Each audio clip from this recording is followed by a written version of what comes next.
छानपैकी आपण आता चिकन लपेटा तयार केलेला आहे. कांदा, भाकरी, लिंबू आपण घेतलेला आहे. प्रथम बाजारातून आपण चिकन आणलेलं आहे. ते 2-3 वेळा धुतलेलं आहे. ते 2-3 वेळा स्वच्छ धुवून घेतल्यानंतर त्याच्यामध्ये मॅरिनेशनसाठी हळद, बाकी लसूण अद्रकची पेस्ट,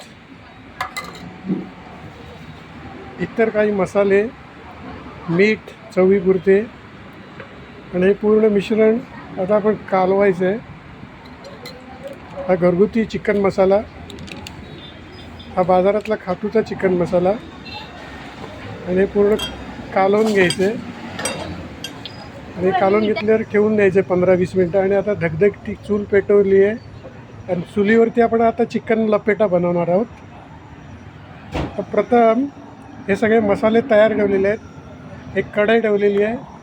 कढईमध्ये आपण आता कांदा परततो आहे.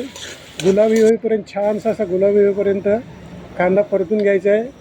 मीठ टाकायचं आहे म्हणजे कांदा लवकर गुलाबी होतो. नंतर टॉमॅटो टाकलेला आहे, बारीक चिरून घेतलेला टॉमॅटो टाकलेला आहे आणि छानसं परतून घ्यायचं आहे.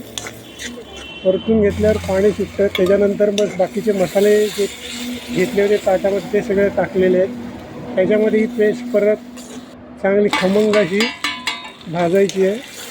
आणि त्याच्यानंतर आपण आपलं जे चिकन ठेवलं होतं मॅरिनेट करायला ते टाकलेलं आहे आणि छानसं असं परतून घ्यायचं आहे.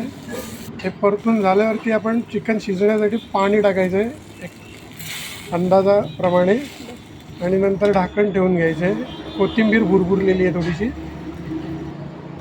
आणि एक ढाकण ठेवून चिकन छानसं असं शिजवून घेतलेलं आहे.